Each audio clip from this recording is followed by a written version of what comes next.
মধ্যবাড্ডা থেকে DNCC dedicated হাসপাতালে এসেছেন মধ্যবয়সী মোহাম্মদ নাঈম। 4 দিনের ডেঙ্গু জ্বরে দাঁড়ানোর শক্তি প্রায় হারিয়ে ফেলেছেন। হাসপাতালে ভর্তি আর পরীক্ষার সময়টুকু কাটালেন চেয়ারে শুয়ে। শুরু থেকে কয়েক দফা স্থানীয় ওষুধের দোকান থেকে ওষুধ খেলেও 2 দিন আগে থেকে অনবরত বমি হচ্ছে। ফার্মেসি থেকে ওষুধ পানি খাওয়াইছে, খাওয়ার পরে কমতেছে না, পরে আমার ফোন দিছে, আমি তারপরে বললাম যে এত রাখা যাবে না, বমির পর বমি হচ্ছে। গেল কয়েকদিনের তুলনায় হাসপাতালে ভিড় বেড়েছে রোগীদের। প্রাপ্তবয়স্কদের সঙ্গে আক্রান্ত হচ্ছেন শিশুরাও। আমার মেয়ের প্রায় 2-3 দিন ধরে এরকম হচ্ছে আর কি, জ্বর, তারপর কান্না করে, খাবার খেতে চায় না। একটু জ্বর ভাব, প্রথম শরীরে একটু ব্যথাও করে, এখন বললাম ডাক্তার আসলাম।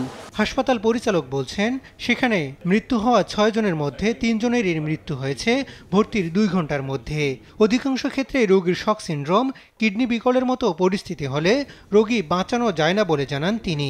যখনই শকে চলে যায় পেশেন্টে কিন্তু অন্যান্য বিভিন্ন ধরনের ইনফেকশন কিংবা অর্গান ফেলিওর থাকে, আমাদের কিডনি ফেলিওর হয়।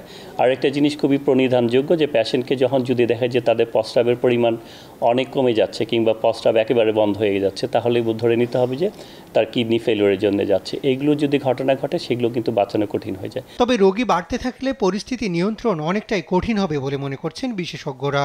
আক্রান্তের সংখ্যা না বাড়িয়ে সংক্রমণ প্রতিরোধের পরামর্শ বিশেষজ্ঞদের। যেসব জায়গায় পানি জমা আছে সেগুলো পরিষ্কার পরিচ্ছন্ন করতে হবে। শিক্ষা প্রতিষ্ঠানের ক্ষেত্রে সম্ভব হলে আগের দিন মশা নিয়ন্ত্রণ ব্যবস্থাটাকে জোরদার করা, পরিষ্কার পরিচ্ছন্ন করে তারপরে শিক্ষা প্রতিষ্ঠান যদি খোলা হয়, এবং অফিস আদালতের ক্ষেত্রেও সেই ব্যাপারটি সতর্ক থাকতে হবে। এই অবস্থায় নিয়মিত মশক নিধনে স্থানীয় সরকারের আরও বেশি ভূমিকা নেওয়া দরকার বলে মনে করছেন বিশেষজ্ঞরা। হাসান আল মাহমুদ, দেশ টিভি, ঢাকা।